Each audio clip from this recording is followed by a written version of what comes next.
Myra Moore with Moore Football LLC. I am joined tonight with Andre Bird-Pierre. We are going to have a nice little interview and discuss his prospectness. All right, Andre. Well, tell me a little bit about yourself. Where are you from? What school did you go to? So I'm from Freeport, New York originally. Grew up there. I had my actual college career started when I played at Nassau Community College. Played there for 2 years. Got my associate's degree. Nice. I was then fortunate enough and blessed enough to be able to get the scholarship package from Grayson University. Came here.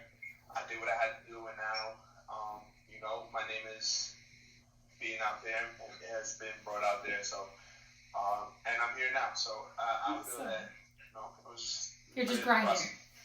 You're grinding, trying to get yourself out there. I get it. Totally get it. So just doing a little bit of research, I see that you're 6'3" or 6'4". We'll go 6'4". I'm not so sure. You know how sometimes you go to the doctor, there's one that's 6'3", the other one 6'4". It depends on. So if you this is just me being a mom because I have boys. If you have yourself measured in the morning, you're likely to be taller in the morning than in the afternoon. It has something to do with the gravity. So anybody with science major, you know what I'm talking about. Just FYI. Yeah. So that's awesome. 6'4". How much do you weigh? Right now, I'm actually gaining weight. I've been putting on weight on the off season, like working out and stuff, and I'm around 290-ish right now. Wow, you're pretty big. You're big. Yeah. So what positions do you play? Well, right now I play defensive line. I can play anywhere. I play defensive end all the way down to the interior, whether it be a 1-tech, nose guard, a 3-tech, anything. So I can play the whole interior line. Nice. Especially for your size and what you weigh, that would be perfect. Awesome. All right, so Graceland, and currently that's the university you're at right now, correct? Yes, ma'am. Awesome. Okay. And what was your major? My major was business administration because my school is a liberal arts school, so it just carries just the main courses, I guess. Yeah. It's not like business management, Mm-hmm. but I wanted to get into business period, because I wanted to open up my own construction company and be able to try to give back to the community and basically buy back the block type of situation. And my past in growing up and dealing with certain family situations, I wanted to give back to families who've dealt with domestic violence situations, families who have broken homes, and it gives the families a place to be able to step out and not have to stay in that same vicious cycle over and over and over again. And I wanted to give back in that aspect. That's amazing. We need more athletes doing the same thing. It's always the right thing to do, to give back and to be able to be a pillar in your community. So I commend you for that. That's awesome. So I do have a question though. What is your ultimate goal with your athletic career? Where do you see yourself in 2 years, 3 years, 5 years? What's your long-term goal? My long-term goal is to, obviously,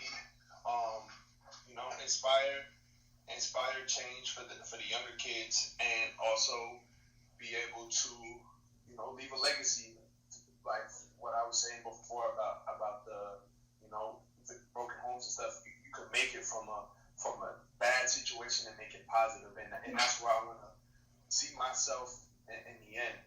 Just being an overall role model with my athletic career and being like LeBron James. There's nothing bad that you hear about him in the media, nothing. And because of his not his personality, but his iconicism, I would say. I don't know if that's a word or not, but we'll run with it. Yeah, it gave back into his I Promise school, and you see now that there's also schools that are giving out free tuition to those kids that go there. So that's something that I want to do with my athletic career. Yes, he's definitely amazing for what he's done, especially within his community. Get it? That's commendable. So my next question, if you could go back 10, 20 years, what advice would you give a younger version of yourself? tell myself, and it's gonna be funny when she hears it, but I would tell my mom I would tell myself to listen to my mom more, and actually, instead of trying to eat all the McDonald's food, try to actually eat like a salad or two and actually work out and just get my body right and stuff. So exactly, because now that you're an adult and you're in semi-pro and pro athletics, food is major. It's like that 80-20 rule: 80% what you eat and 20% working out. So yes, that's great advice. Definitely. Awesome. She's gonna be like she's gonna rub this in my face. Like, I was right. You go, Mom. Tell him. Yes. So, and my next question for you: what challenges have you faced up to this point? And currently, today, what is the biggest challenge being a free agent from a small school that you face in athletics and football?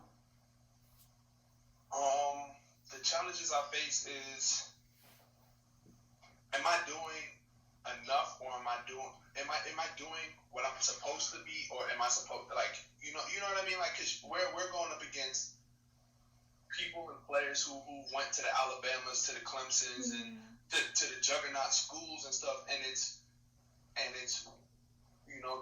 they kind of have that upper hand, so it's you're trying to find your place and how to at least catch up to them in certain aspects, and how to so that's one challenge. Another challenge that I think I'm is just it's that transition. You get to a certain point in your life where you want more for yourself, and so other things have to take a back seat. So it's more of a mental and an emotional toll that also you have to face. I dropped the phone. It's okay. Keep going. But I feel like that's challenges too that I think all athletes face when trying to get to that next level. It's that mental side. It's I want this more than that, and it sometimes it sucks because you gotta put sometimes you gotta put family, friends, stuff that you love to do to the side to overcome and get that final goal and that dream that you've had. So those are some things that I feel like that I've been facing within this past couple weeks, being blessed to be able to showcase my opportunities to these professional teams. Awesome. So this is going to be a hard question. And I know a lot of people, they kind of skirt around it. But what if football doesn't work out? What's your plan B? What do you see for yourself?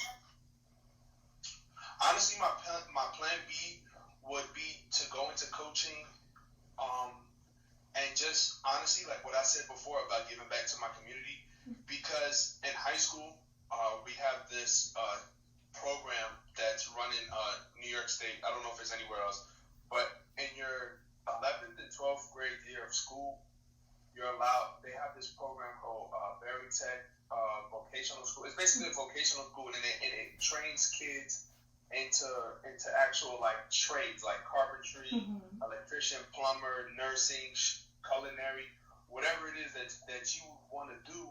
So when I was in school, obviously I did that and I took that route. So I was OSHA certified coming out of high school. So I already have the background and knowledge of that. So I would probably still go in that same direction of trying to have my own company.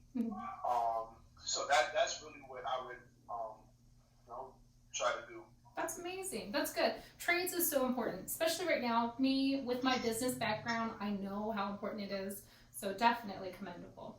That's awesome. And I did watch some of your film, and you're a big guy. You're a big guy on that line. So it's good that you're bulking up, especially if you're on that line. How do you like the new XFL? What do you think about the new XFL? I think it's great. It gives players more of an opportunity to be able to, bring more to the table, give more job opportunities.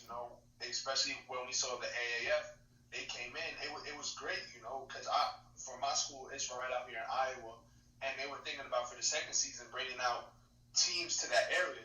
Wow. Now once they obviously folded, it took that away. Yeah. And the XFL, is trying to do what they did. So they're gonna have the inaugural season. And they're gonna try to bring out teams to all these, secondary states and stuff like that. And I think it's good. Yeah. Someone also for myself for other people who have better play or are better, talented. And instead of trying to go to these smaller leagues like the Arena Football League or and that's not discrediting them for anything, it still gives them the chance to play that game that we all grew up playing and loving. Yeah, no, I totally get it. I think it's amazing. I love what the XFL is doing. I love that they're serious. It's more of a business, and Oliver really pushed it as this is a professional football, and I love it. So I love the opportunity that it's bringing out, especially for the small school guys. There's so many, I mean, including yourself, they've seen so much film that, I love to be able to do this. So I'm glad we were able to link up and thank you. And platforms like yourself help kids like me and possibly tons of others, get their shine and get their opportunity to be able to get broadcasted out there. So I'd just like to say thank you for that. You're very welcome. Anything we can do. Well, thank you. And this was a great meeting. So make sure you go to the site. But I want to thank you guys all. Yes, awesome. Thank you guys all. Be sure to like, subscribe, tweet. You can find this on our Twitter. You can find it on morefootball.org, as well as YouTube. But thank you.